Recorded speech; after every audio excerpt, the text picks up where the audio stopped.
বিশ্বকাপে গোল করা অনেকের পক্ষেই সম্ভব, কিন্তু একই ধারাবাহিকতা ধরে রেখে ইতিহাস লেখা কেবল বিশেষদের কাজ। ৯৬ বছরের বিশ্বকাপ ইতিহাসে যে কীর্তি গড়তে পারেনি কোনো ফুটবলার, সেটাই করে দেখিয়েছেন কিলিয়ান এমবাপ্পে। বিশ্বকাপের ইতিহাসে মাঠে নেমেছেন ৭,০০০-এর বেশি ফুটবলার, অথচ এক আসরে ৮ গোল করতে পেরেছেন হাতে গোনা কয়েকজন। সেই কীর্তিকে অনন্য এক উচ্চতায় নিয়ে গেছেন এমবাপ্পে। টানা ২ বিশ্বকাপে অন্তত ৮টি গোল করে বিশ্বকাপের নতুন এক মানদণ্ড তৈরি করেছেন ফরাসি এই তারকা। মাত্র ২৭ বছর বয়সেই বিশ্বকাপকে পরিণত করেছেন নিজের প্রিয় জায়গায়। বড় ম্যাচ, নকআউটের চাপ কিংবা শক্তিশালী প্রতিপক্ষ, কোনো কিছুই যেন থামাতে পারছে না তার গোলের ক্ষুধা।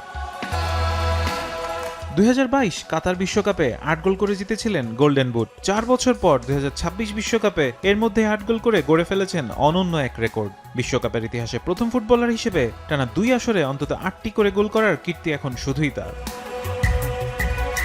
চলতি বিশ্বকাপে ৮টি গোল ও ৩টি অ্যাসিস্ট, অর্থাৎ সরাসরি ১১টি গোলে অবদান রেখেছেন কিলিয়ান এমবাপ্পে। টানা ২ বিশ্বকাপে অন্তত ১০টি গোলে সরাসরি অবদান রাখারও দুর্দান্ত কীর্তি গড়েছেন তিনি। এমন পারফরমেন্সে এবারে গোল্ডেন বুটের দৌড়ে এখন তিনিই এগিয়ে।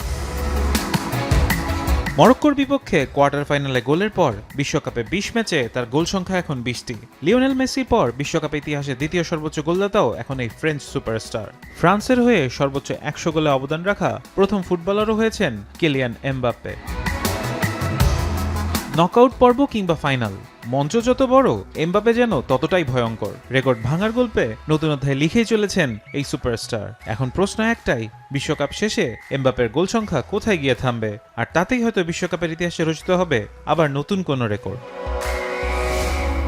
ফারহান ইহসান, এখন।